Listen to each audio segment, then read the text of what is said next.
So welcome to the ManKind Project USA Annual Meeting 2023. We are fortunate today to have with us some of the men who have led our project. You'll hear from those leaders shortly. First, I'll share with you my personal foreword from the annual report, which will be available to you in its entirety with details from finance, marketing, curriculum, among others, on MKP Connect after the annual meeting. 2023 ManKind Project USA Chairman's Annual Report. This annual report memorializes the 37th and 38th year of the ManKind Project. The report will summarize the state of the organization, but before it does, it leads with a few personal comments from the chair. It's remarkable how fast 2 years go by. In my initial writing to all of you, I shared with you writings from my father's book, Here I Stand, All Ragged and Dirty. Well, here I stand, ragged and dirty and sweaty and tired. I can't know for sure, but I think my father would be proud. This is the first annual report since 2016, and it's a good time to reinstate this tradition. Documenting our successes and our failures is critically important for our collective learning.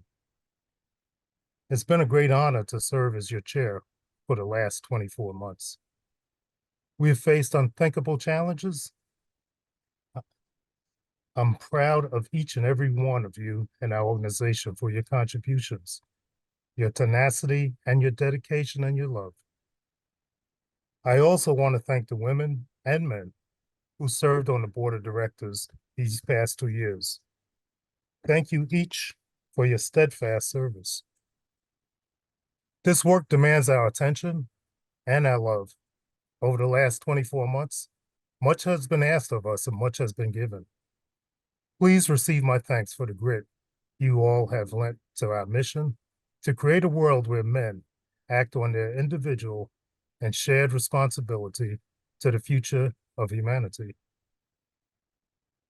In that spirit, please give your attention, your love, and your support to the next man that is sitting in the chair. I check out from this role with gratitude and love for you all. Thank you. Now, to facilitate the next portion of this meeting, I'm going to ask John Levitt to step forward.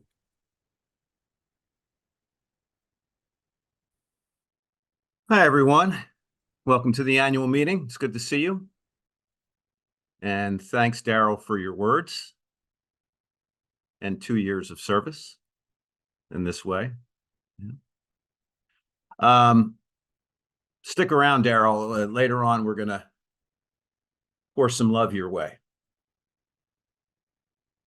One of the things we've done historically that we're going to do again today is honor the lineage and the history of the project and the service of the men that made it possible for Daryl to come forward and serve his term as chair. And that started, I want to make sure we get Bill in the mix here. That started with Rich Tosi, who's on the call, and Bill Kauth, who's on the call, and Ron Herring, who's not on the call, who passed years ago, at a kitchen table in a deep debate about what might serve men. And at each one of these pauses, we're going to invite men to say whatever wisdom is there for a minute or three, keeping in mind that we have limited time in the annual meeting today, but also that we want to hear. So because we're going to go to Rich next as the founding president of the organization, Bill, I want to give the floor to you for a minute or three to say any wisdom you have about the organization and what we've brought forward and what we might yet do.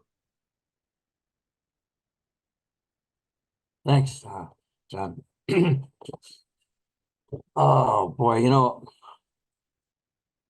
I love that Africa is opening up right now. I don't know if you even know this, but they're having the first all Black men's training in South Africa, bringing men in from the Congo and Kenya. And just to make it even odder, they're bringing men in from Egypt. Egypt. Why are they doing it? I'm not sure. But it's part of the delicious complications of what's going on. So the other thing I want to share with you is that the one thing that I've been profoundly proud of is the fact that we've got 1,000 I groups all over the world. 10,000 men. And those are just the ones we know about. We're building community.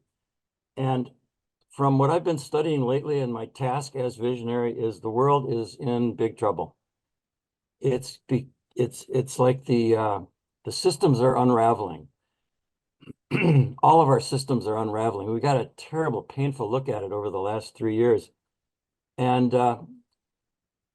I'm beginning to imagine our I groups all over the world as like these little islands of sanity, where people can actually openly have the conversation with each other about what's really going on. And in that process, begin to protect ourselves and protect the community, to find the creativity and the generosity and the compassion to take care of our family and our community. We have that. We're doing that. I'm proud of that. And I am in. Thanks, Bill. And thanks for all the inspiration you've brought forward for all of these years. And thanks for sitting at that kitchen table and caring enough to bring forward what we have here today. Yeah. And for anyone that has loving thoughts for Bill or Bill and Rich and Ron as a group, if you would enter them into the chat window, whatever you have, so that Bill or Bill and Rich can read those today. Sweet. We're going to capture all of that, and we're going to be able to send it to them after the meeting.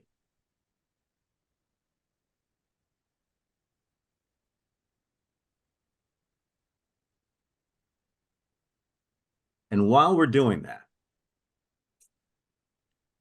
after that, and after some weekends, and after there was a desire to have an organization and not just a weekend, Rich came forward as the founding president of the organization. And he served in that role for more years than most of us would care to count.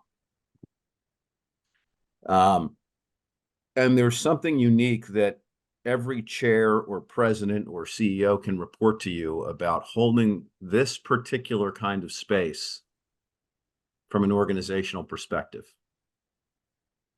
So Rich, all he gave us was his whole soul. That's it. And Rich, do you have some words, and also the accurate length of your service that you want to bring forward? I'll try. Yeah, I'm really happy that you included Mr. Kauth in this. I think most folks know, but I'm going to say it anyway. Bill is and was the inspiration that started what we now call the ManKind Project. He had talked to Ron Herring, and Ron was in, and Bill came to me and said, you know, let's do a men's workshop. And I was like, what? Why would anybody want to do that? I was working for GM at the time, and I really, really resisted him. And Bill is anything but persistent. And finally, I finally agreed, and very reluctantly. Now we started warrior trainings, as John said, and then at one point, maybe 6 years, 7 years into the process of doing trainings, I finally personally got to the point where it was no longer a chore. It was how can I say this? I didn't have a choice. It was doing what I was doing was necessary. And being the president, or whatever the word was back then, changed me. I was at the end of 12 years, I was no longer the man I started to be.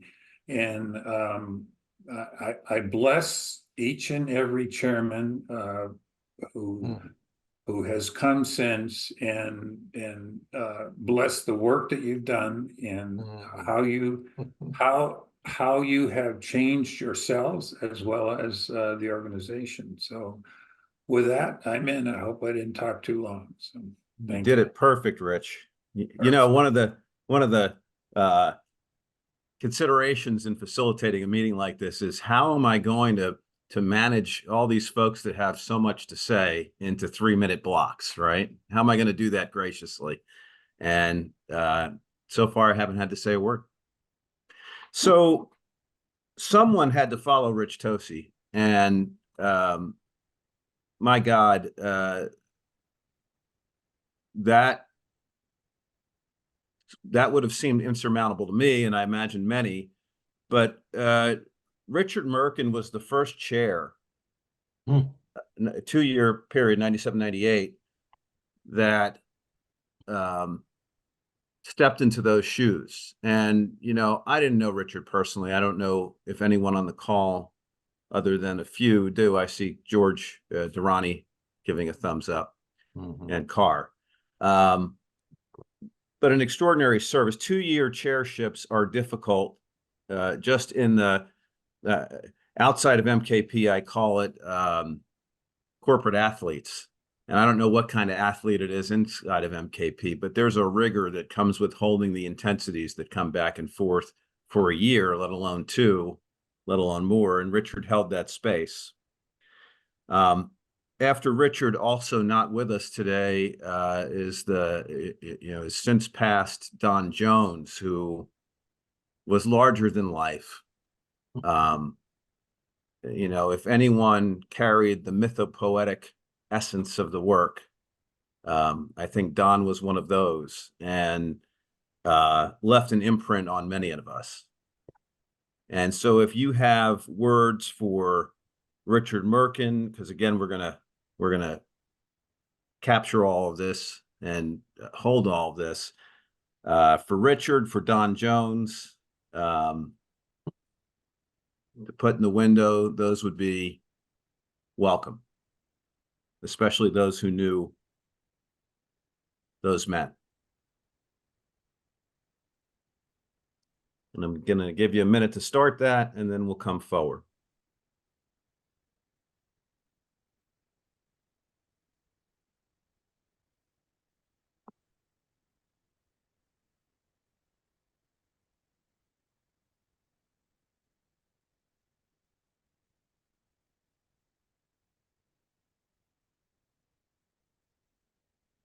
So also, as you're writing, Steve Finn was possibly the first chair that had a real business orientation.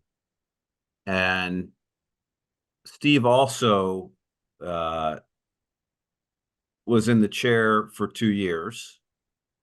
And I'm guessing fewer know him than some of the other chairs that follow. But if you do know Steve and want to honor his service and also help us memorialize some of our memory of the history of what happened here, put some comments about Steve Finn in the window.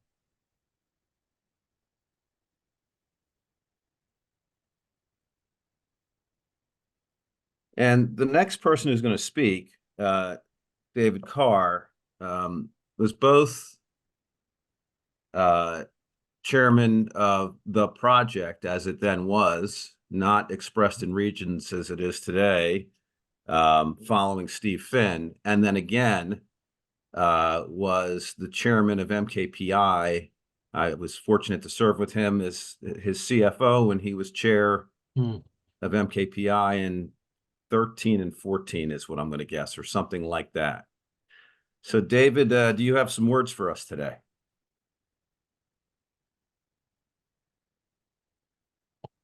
Try to talk through my cold, please forgive me. Yeah, we instituted membership back then, and we're still trying to push that rock uphill, but And we hired our first executive director, Carl Greaser.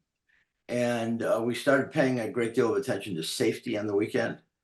So those are some of the advances we made in that time. MKPI was challenging.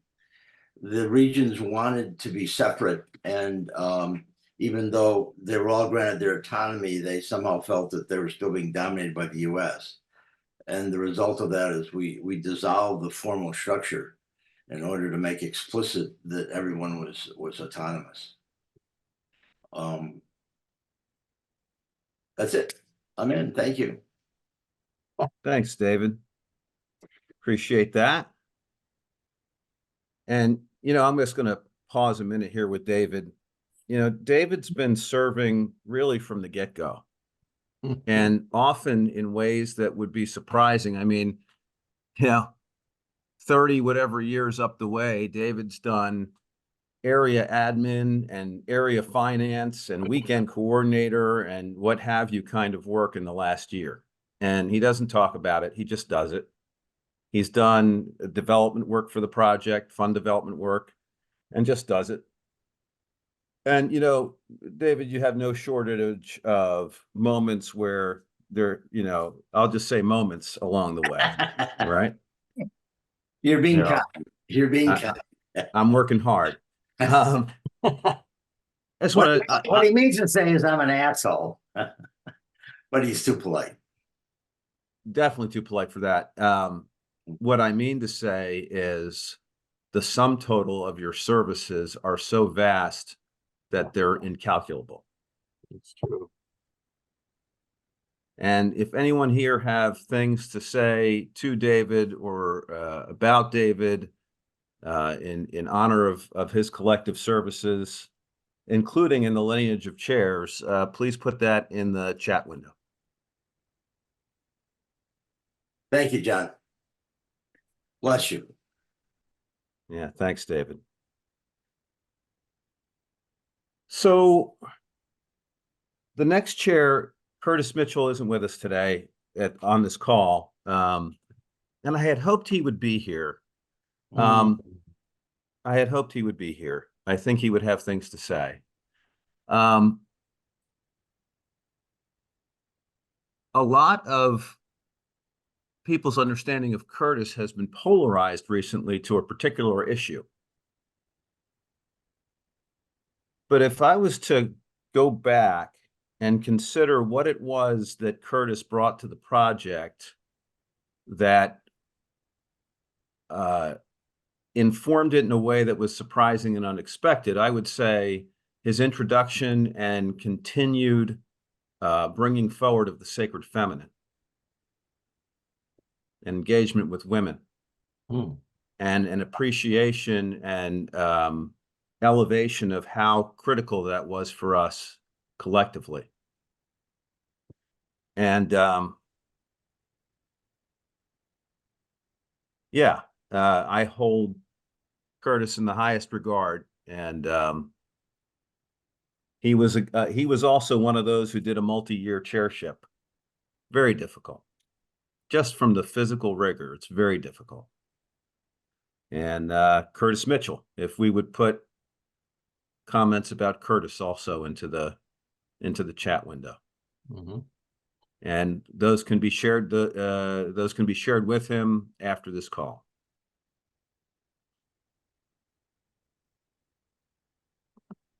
And there was a back channel just reminder of Curtis's work in what we call today intercultural competence. Curtis was integral to the bringing forward of intercultural competence.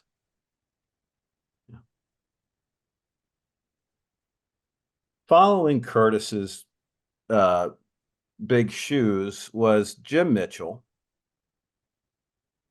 And Jim came in for a one-year term, and it was a very, very intense time in the project. And Jim was a man and is a man who's able to meet intensity with excellence. And he brought that focus during that year. He was also the first Black chairman of the project. And that was an important example for all of us.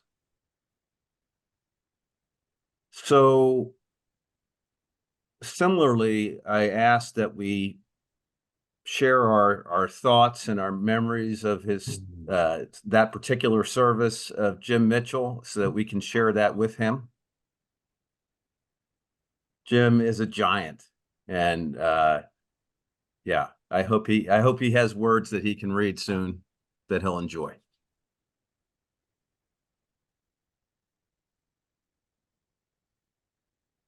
All right, looks like we're beginning to catch up. So we are very fortunate to have George here, and it's George's fault in part, or the fault of his chairship, that I got so involved. And my meaning in this is that George spoke of he had brought Good to Great forward into the organization. Who's the author of that book? Jim Collins. Jim Collins. And there was a lot of conversation during George's chairship about big, hairy, audacious goals, and there was a lot of tension amongst the regions about how to come forward. And the Stanford ACT studies were the reason that I got involved so much in the organization. So, George, you can talk about your time in leadership, which was substantial and lengthy, as well as anyone. So please take a couple minutes and share with us. I'm really honored to be here. Thank you for inviting me. In a nutshell, my view was that if we didn't grow, we were going to die.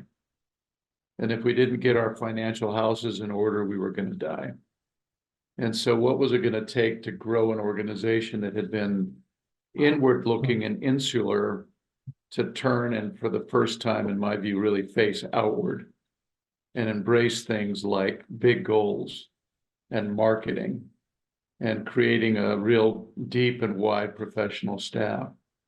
There was no way that a 64 voting man's body could function in a world where we were growing exponentially and taking this into new areas and countries and languages and regions. It was impossible to operate the way we've been operating. So really, it was about radically transforming the way we related to ourselves and to the world. That was really the focus of the 3 years that I served. And I took some chances. We started the Open Circle Initiative back in 2000, and by 2007, it had become almost part of the DNA of the organization. I said that we needed to have 1 million men sitting in circles by the end of my lifetime, and I'm still a stand for that, and I believe we're going to be there. So those were the kinds of things that I was hoping to accomplish. And then I think the most important thing that happened was at the end of the term, when we blew up the organization. We created the 8 separate regions, and we formed for the first time what is the institution that you and I are now sitting in, which is MKP USA. So even though all that happened, I left Glen Ivy that year with 2 things: grief and pride. I was really, really sad that we were no longer going to be who we were. And I was really, really proud of what we had accomplished, including the 25th anniversary celebration in Louisville. It's hard to believe that we're almost at 40 years now. That's been almost 15 years since we did that. It's incredible. Yep. Yeah, we're almost 3 generations old. So yeah, I mean, those are the things that come up for me today. I still have pride and I still have sadness. And I'm still deeply connected to the work and to you men. I had lunch with Mitchell last week. He sends you his love. I'm in. Thank you, George. And, I remember listening to I believe it was your daughter, giving powerful poetry at your induction to the Circle of Honor some years back. And it was extraordinary. the poetry and being present for what you brought the organization. So thank you for what you did. You're welcome. Yeah. Please, everyone, put your comments and regards and so on for George also in the chat window so that we can share them with George and also add them to the record of this recorded history of the project.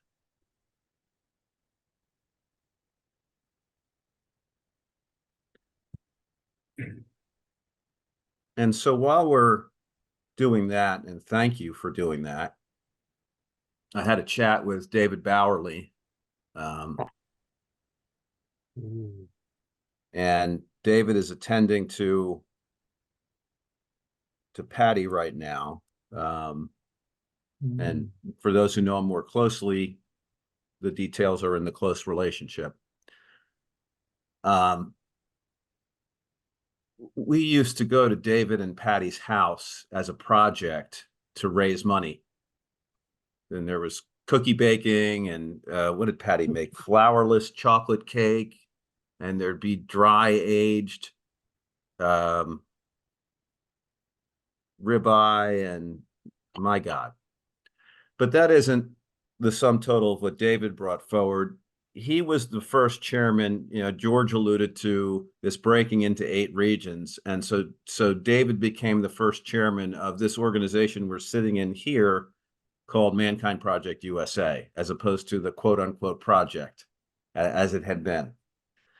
And really just because some aren't aware, formerly New Warrior Network, formerly Inner Resource Development Corporation. Okay. So Inner Resource Development Corporation, New Warrior Network, ManKind Project USA, and France and Australia, and so on and so on. So Bowerly comes into MKP USA, and it's an MKP USA that's in crisis. It really doesn't have any means. It's trying to sort out being the giant in the room in the international circle, and in the then structure being subordinate to MKPI as well. And all of that created some, some cavitation. David held that space incredibly. And at times it ran him down. I would be on the phone with him at 3, 4 in the morning. He was working. He was working. And I mean, thank God the chairships today, Daryl's come in, having sprinted the whole way, but Daryl, I don't think that you talked to anyone at 4 in the morning during your chairship. Yeah. So the chairship has evolved. We collectively have evolved. David was also the certification chair for 5 years. So he gave everything he had to give and then retreated when it was time for him to retreat. And, I'm fortunate enough to call David a friend. So your comments for David Bowerly in the window would be welcome.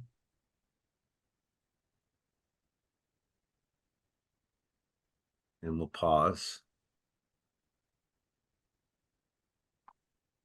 This is going to be a long meeting in the future at the 100-year anniversary, doing the lineage. And I don't intend to be the one, expressing it at that time.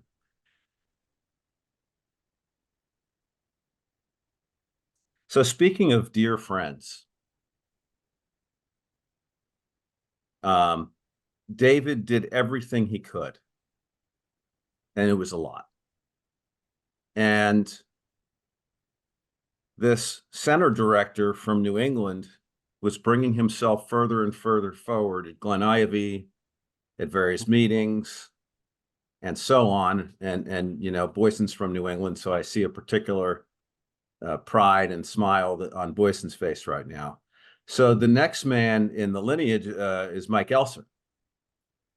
And Mike will speak for himself, of course, but brought forward a structured board of directors with committees and councils and so on and so forth in a way that MKP USA hadn't had yet and needed terribly. And then a discipline arising both from having been a business owner, having been in corporate America, a discipline, having been a musician and so on, that the organization needed. So, Mike, I love you. You're here today. Thank you for coming. If you have a few words. Yeah, thanks, John.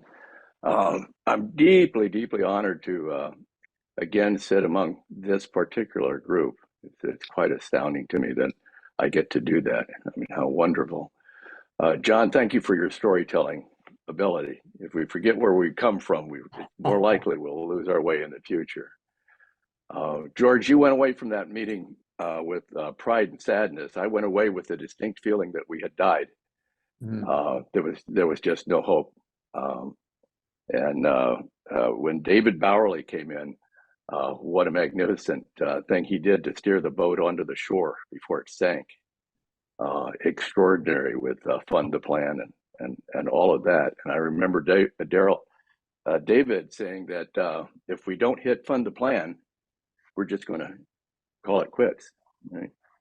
And I got the fund the plan made it, and I got the opportunity to see what you started, George, come to fruition. And of course, it hasn't finished, right? It hasn't finished at all. But I didn't realize how narrowly we made it until I actually came in January and realized that we were functionally bankrupt at that point. How extraordinary to be among that group. And I don't have anything to add to what John said, except to maybe put in a little bit more of what Bill said. We can all feel what's going on in this world. And this organization, among any other organization that I am aware of, is in a unique position to either help birth what's coming or sit bedside while it dies. And of course, everything's a birth and a death, a birth and a death. And so I'm eager to see where we go from here. And I'm in. Oh, Mike, thanks so much for coming today. And women and men on the call, if you would add your comments for David Bowerly and then Mike, we'd be very grateful. And, I'm going to say it again, Mike.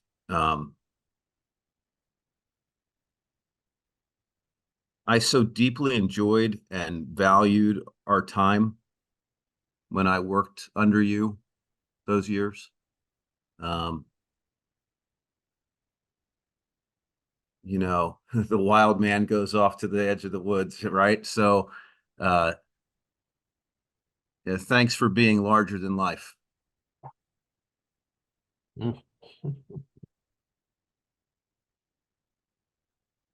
Okay. Find my bearings here for a minute. So, because there's so many men that are larger than life, and so many dear friends, and so many teachers. The next man who followed Mike was Robert Powell. And Robert inherited the midstream of unification, where a good number of the then centers had unified, but there were a good number yet to go, and arguably the tougher ones.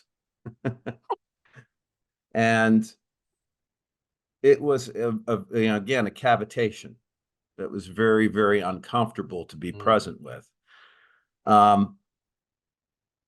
Robert did a fantastic job holding the helm at that time, loving us all. He was the first gay chair in the project.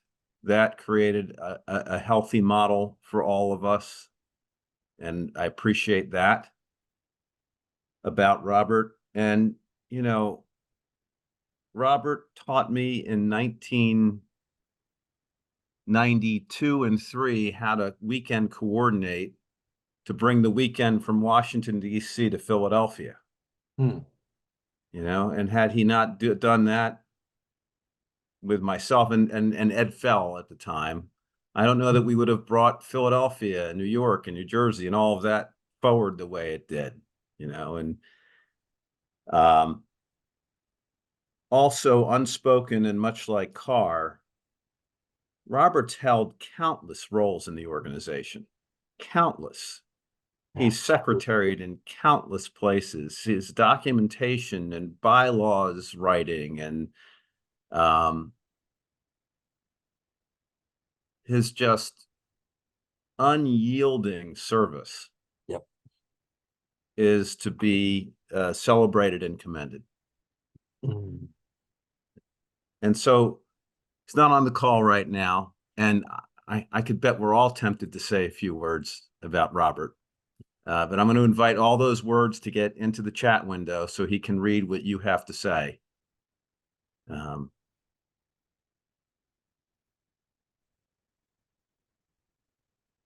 Okay, so the next man in the progression of chairs is here, and I'm really glad he's here. And another dear friend, and you know, right. just so everybody sees that, Rich Tosi will be 132 in 50 years, just for the record. So Julian, it's good to see you under different circumstances than I saw you last. Yeah. Yeah. And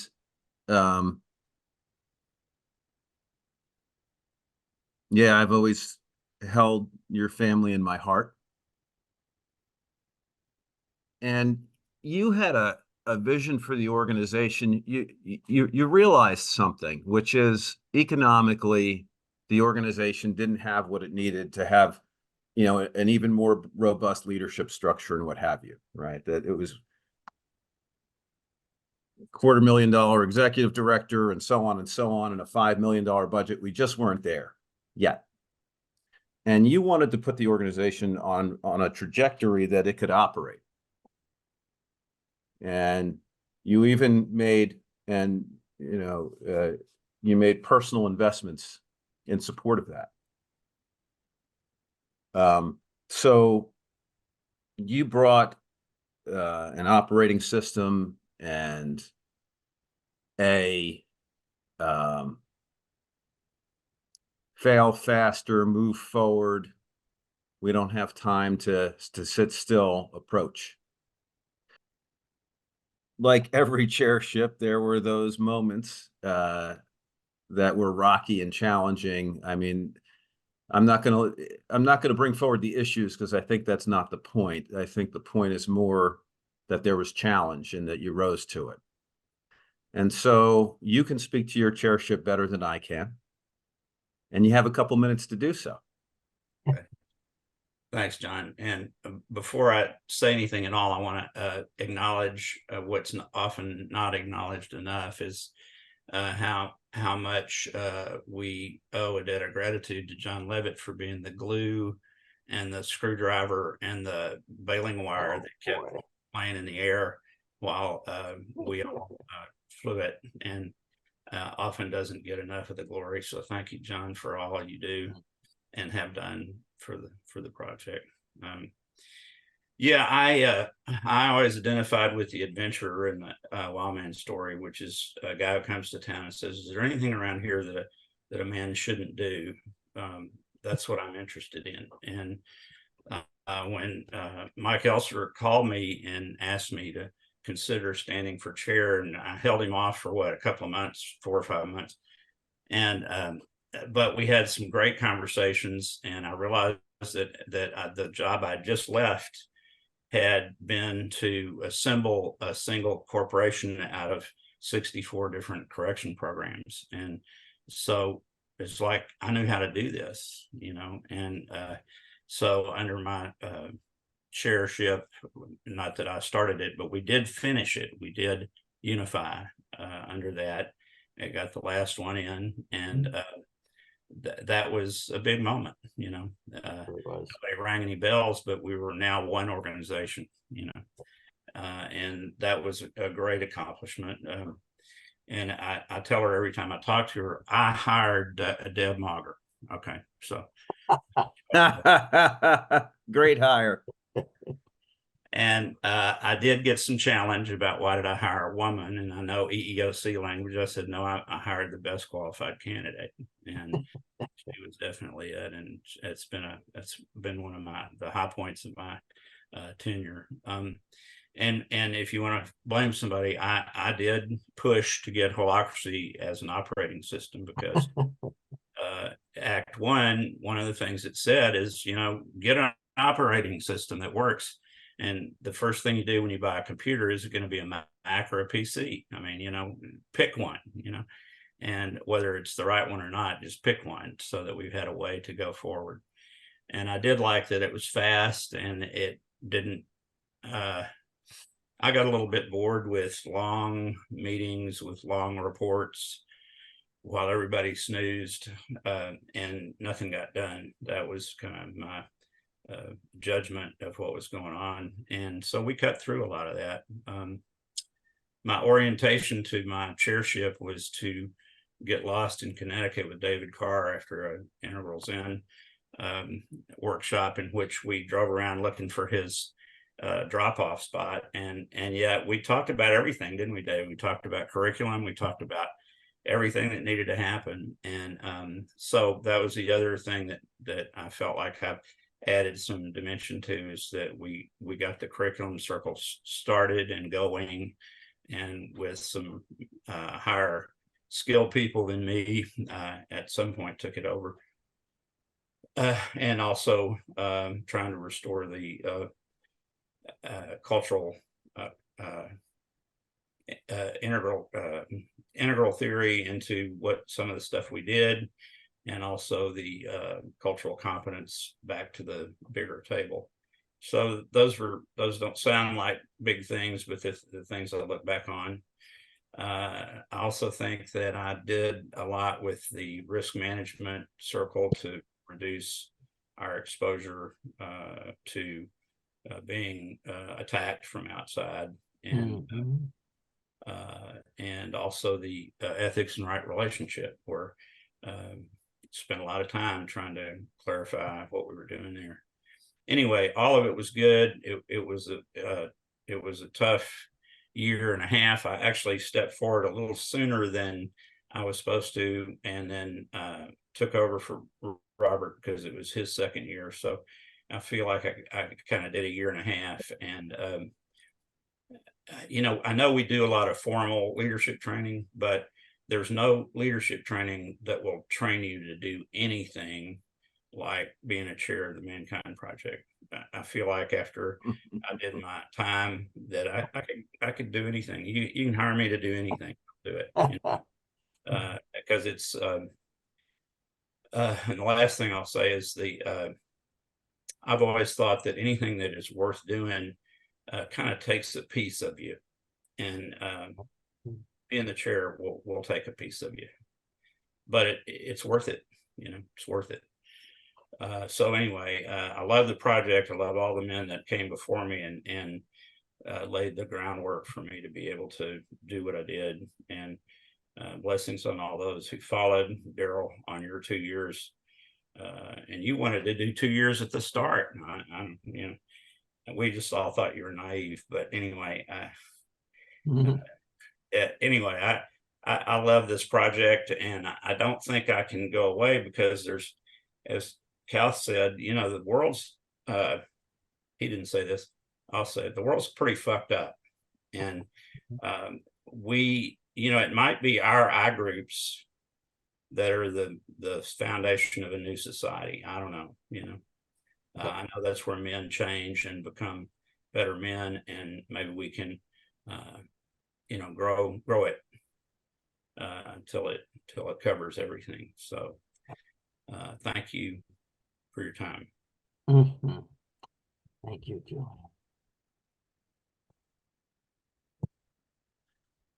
Thank you, Julian. And at the personal level, thank you, Julian. at the institutional level. Thank you. And thank you for hiring Deb Moger. Mhm. You know, there was a little flippant, right? Yeah. In some ways, right?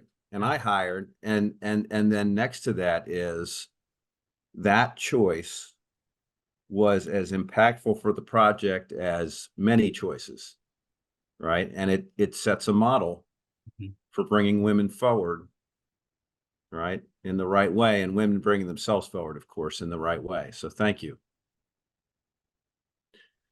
All right, my friend, let's get some more comments for Julian in the chat window.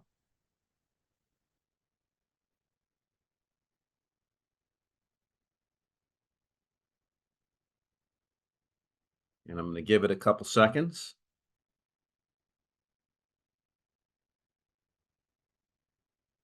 Hey, Deb, I invoked your name there. Do you want to say a word or two?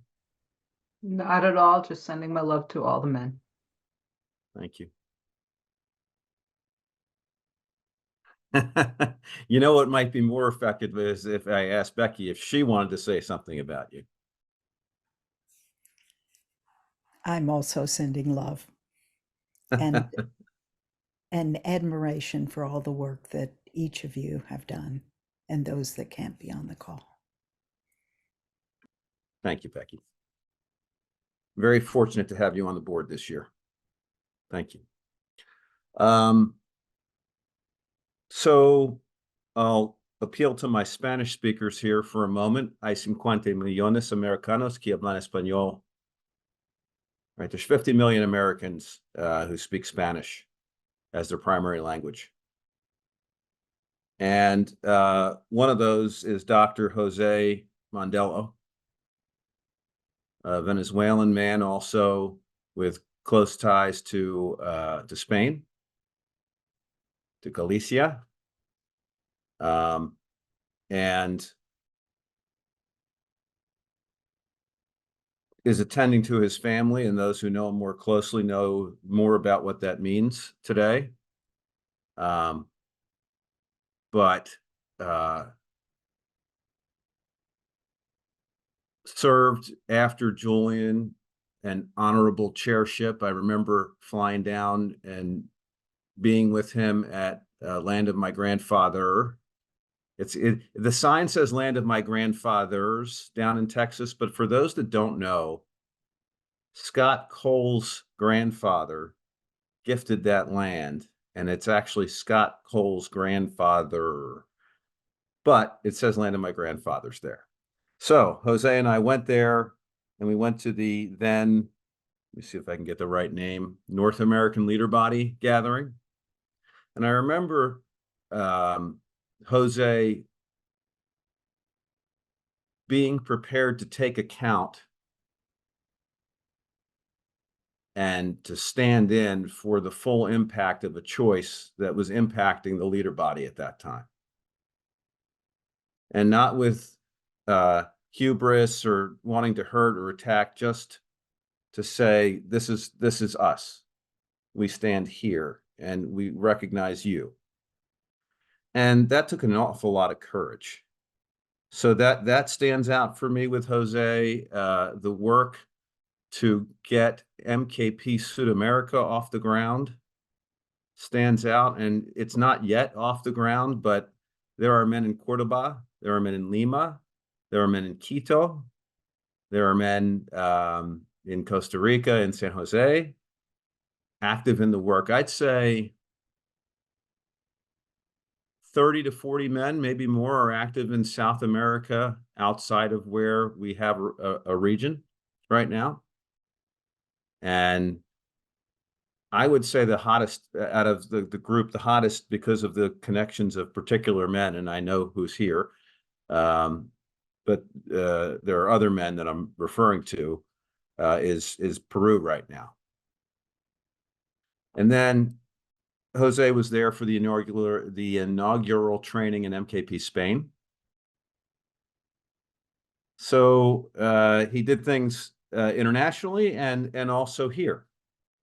And if you have words for my dear friend Jose and his leadership and chairship.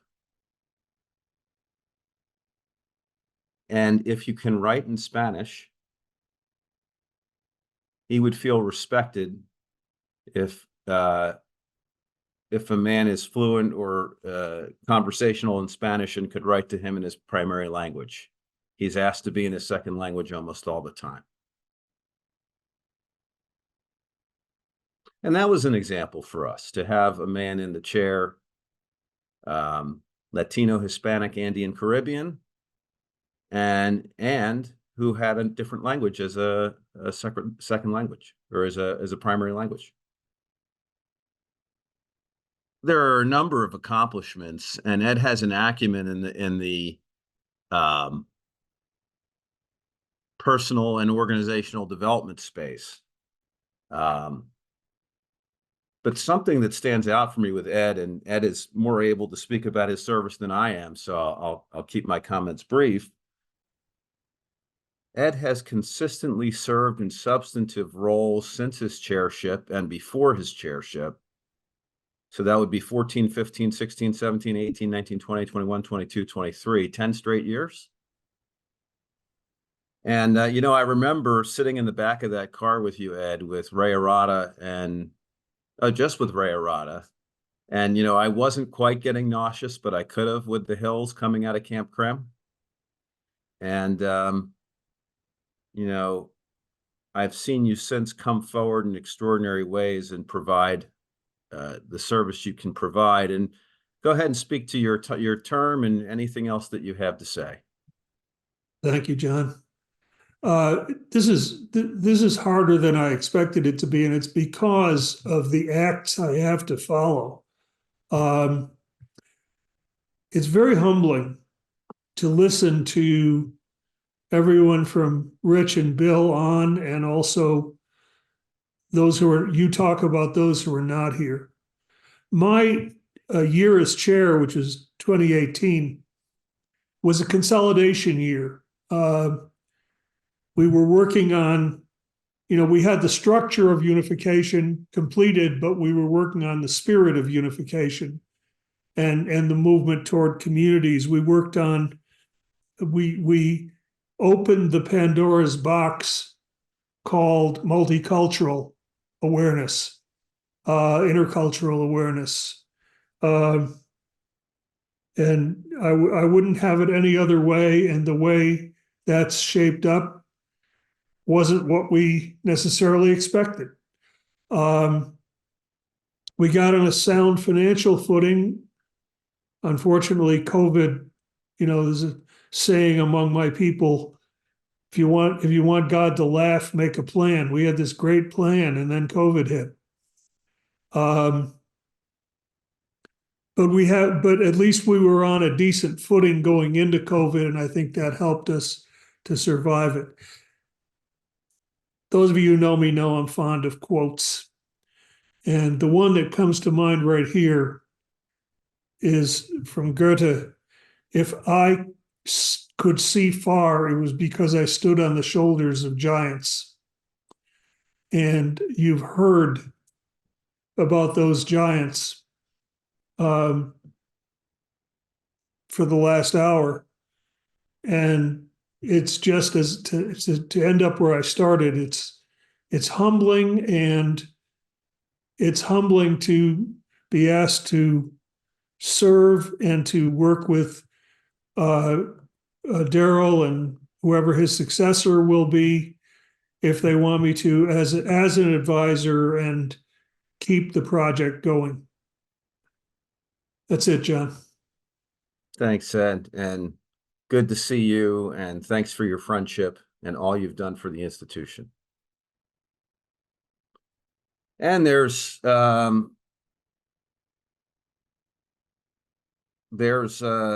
language coming in there, Ed, for you, and we'd like to capture it, even though Ed's in the room. If you have comments in support of Ed and his chairship and what you remember and whatever's true for you, thank you for that.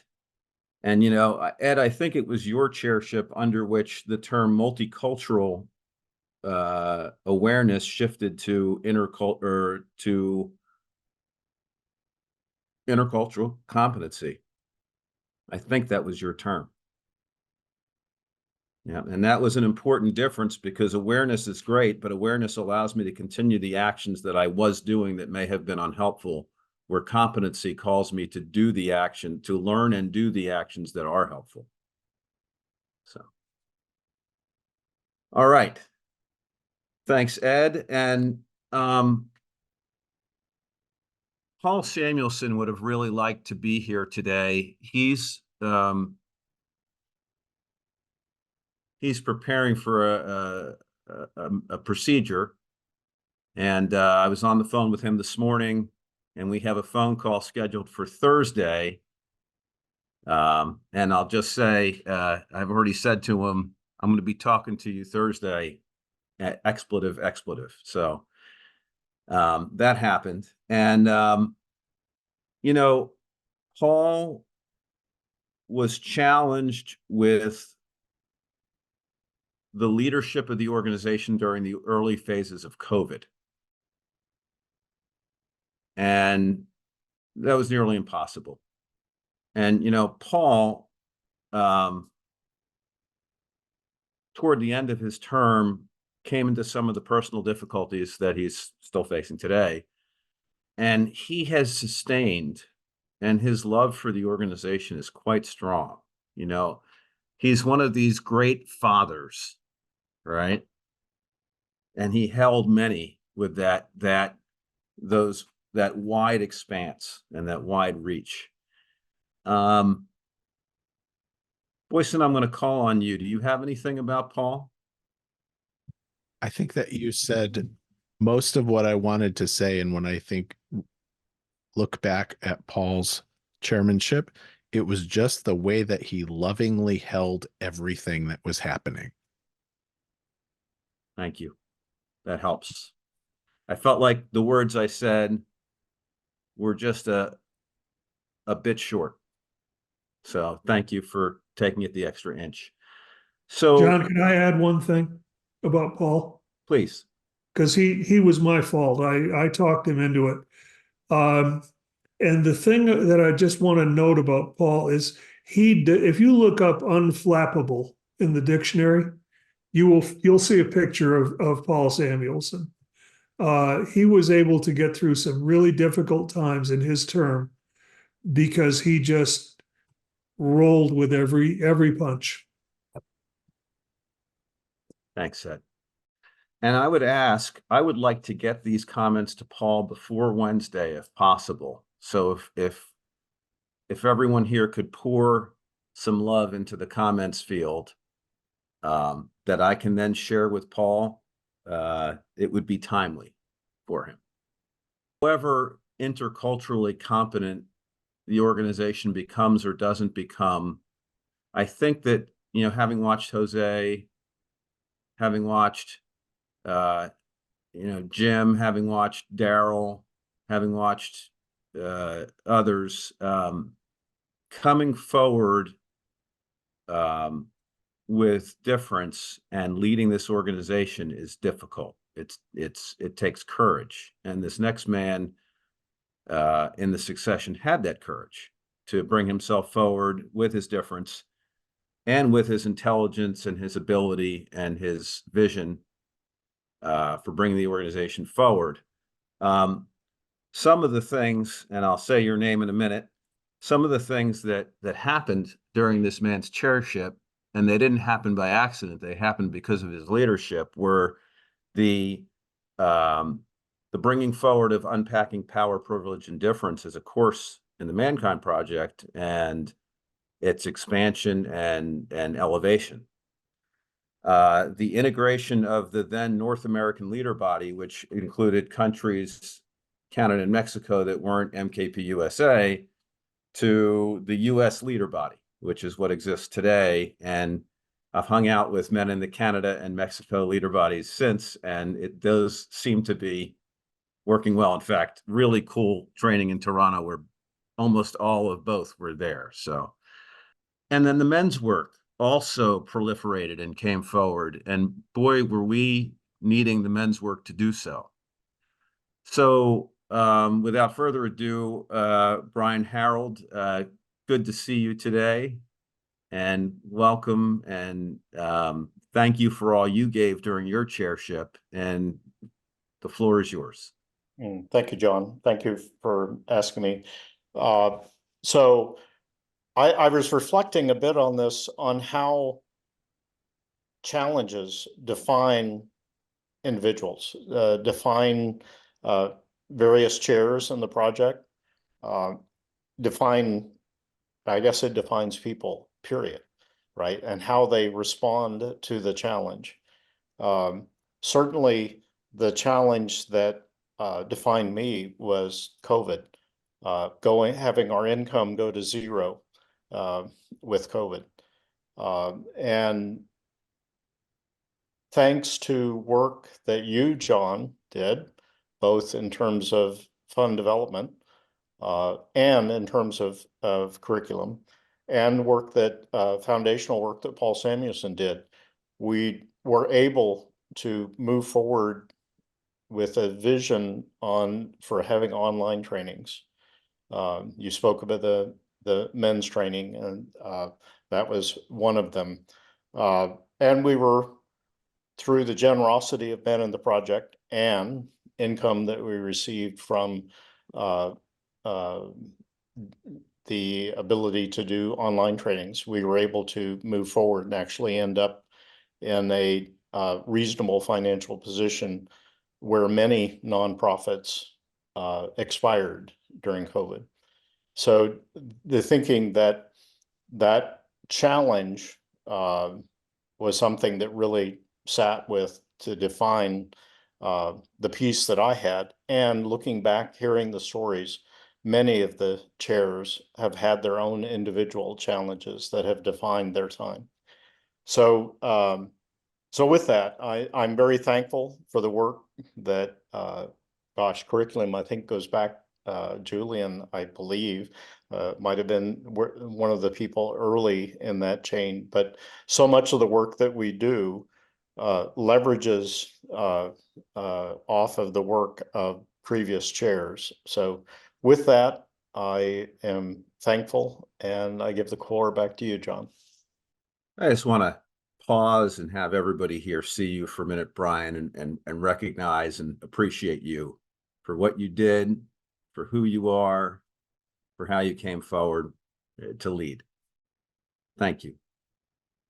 And like your counterparts, if we could just pour our love to Brian into the chat window, and if your fingers are tired, thank you for enduring that fatigue and typing anyway. So the next man that stepped up for the chairship is Daryl Hanson, our current chair, and who will continue to be our chair for another 15 days, subject to the election later today. And in the months where Daryl was considering coming forward, we went on a lot of walks, you and me. Yeah. You know, it had been a long time for the project between having a Marine lead the organization. And for those that don't have the history, that would date back to Rich. I mean, Daryl, you have my respect. God, you've worked hard the last 2 years. And, you know, you inherited the tail end of COVID and the not one, but two restarts of the NWTA. Incredible uncertainty. You completed the partnership with the USLB and the formation of the NWTA circle, together with, you know, Dave McLean and Rich Grijalva, and no shortage of restructurings and challenges and very, very difficult discussions and conversations. I don't think we can love you enough on this call. I'm going to try to create some structures that do that, but, you know, it's challenging to mark sufficiently the leadership and the price that you and others pay to do what you've done the last 2 years. Thank you, John. So It really is a privilege to be here today. As has been said already, those who have come before, and I am standing on the shoulders of giants. I want you to know I don't do this alone. I haven't done this alone. There are men, as was acknowledged earlier, John Levitt, who's been immeasurable in the support and guidance that I've gotten from him. And the board members, those who are officially voting members and those who are non-voting members, and many of them are here right now. Boyson and I'm looking around, Ed, Lonnie, David McLean, Rich Grover, Deb Moger, Becky, Elliot, and Dave Marshall. This doesn't happen alone. It's a joint effort. Yeah, and I'm really privileged to also have been on the very first Brotherhood weekend that took years in planning and was interrupted by COVID. And I'm also honored to have been a staff, but a guest on a Pan-May weekend, a Pan-Asian Mid-Eastern weekend, to be an other on a weekend because I'm not Pan-Asian Mid-Eastern and asked to step out of the circle. Just filled me with such pride for these men that they were taking their power. And to see the Men of Color weekend, which was an exclusive weekend for men of color, by men of color, just incredible. And also to acknowledging our barrier-free weekends at GBTQ and the second Pan-May weekend that's being planned. And there are other weekends for men, specifically for men of different needs. I am aware of our worldwide impact, whether intended or unintended. So when we stopped the PNR, the Purification and Renewal Ceremony, how that reverberated not only through our community, but worldwide. And when we started the weekends back up, and I'd made a promise. I'd made one before that, which I couldn't keep, which was to keep the PNR.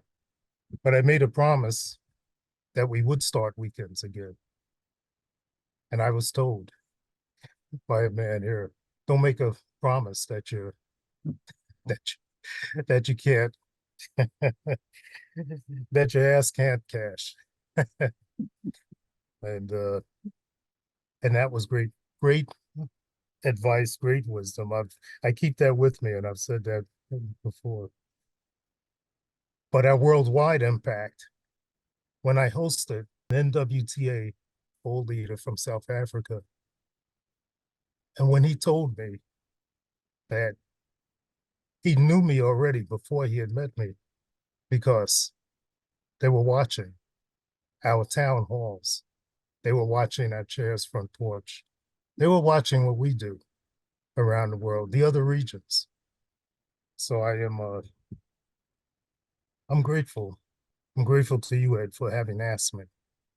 My life has been forever altered, forever changed.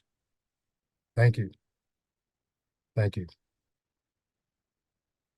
So in this project that you're currently a chair of, there was a homecoming. And at the homecoming, there were 140 women and men. A couple came in the room and a man shared that his mother had died. And the whole community wrapped themselves around this couple and just loved the tar out of them. And that, of course, you know, I've said this to other chairs, you know, you're responsible for what happens both the good and the bad, right? And that was one of the more beautiful moments in the last couple of weeks, right? What are we, 38 or 40? So how would you like us to virtually wrap ourselves around you just for a moment, not in a way that impedes your being, just enough contact that you know we're here? What would be right? You know, John, I'm feeling the love right now. I really am. And that's something that's hard for me to take in. I know it is. I know it is. But I really am. And had Larry been in a different space, Daryl, I would have asked him to swing by and assist you. Larry Hurley, for those who don't know. So may we lay our hands near your heart. Yes, thank you. May we lay our hands near your heart for just a moment, with respect. If I may, John, Daryl, please. You and I have spent a great deal of time together on the phone, a little in person.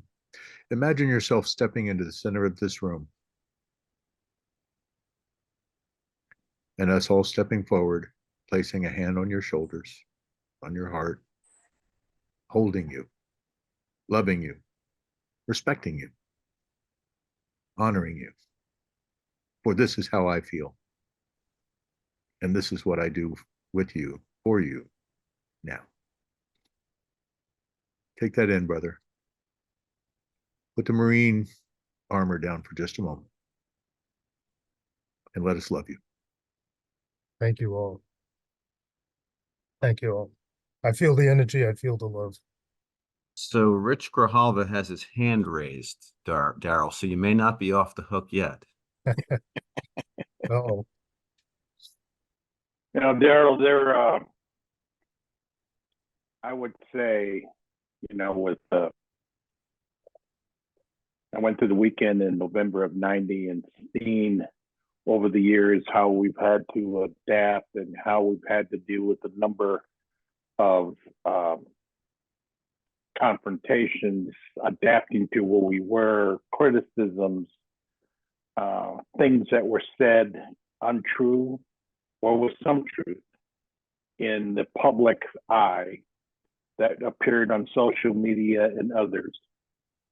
I don't think there was a more difficult time in the history of our organization than being faced with an outside indigenous group created by New Warriors. So we had an internal conflict and an outside conflict. Without judgment, there were a number of good and positive intents, and there was also some major impact. And it was an incredible difficult time. Many men don't know it, but the men and the women on the board know how many actual tears, I don't mean bullshit, how many actual tears that we had with these difficult decisions of when the weekends were closed and how and when we were going to start them again. Without a doubt, there were a lot of arrows. And there's fewer arrows now, but they're still coming. And that's okay. That's just the way it goes. But a person in leadership has got to have the ability to be able to put up the shield and know when to put it down. And I think that's what you do extremely well. So thank you, brother, for all the work that you've done.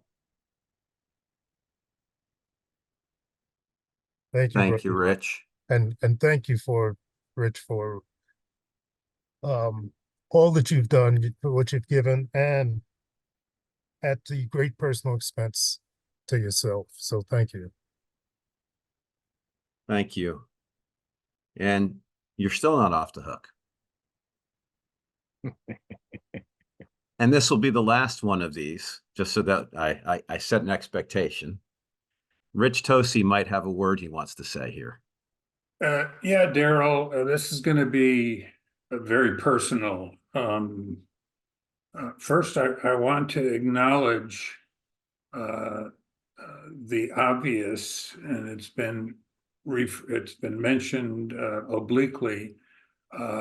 As far as I can tell, you are a black man among all white faces on this call, which you probably would say it wasn't, but I would say it was.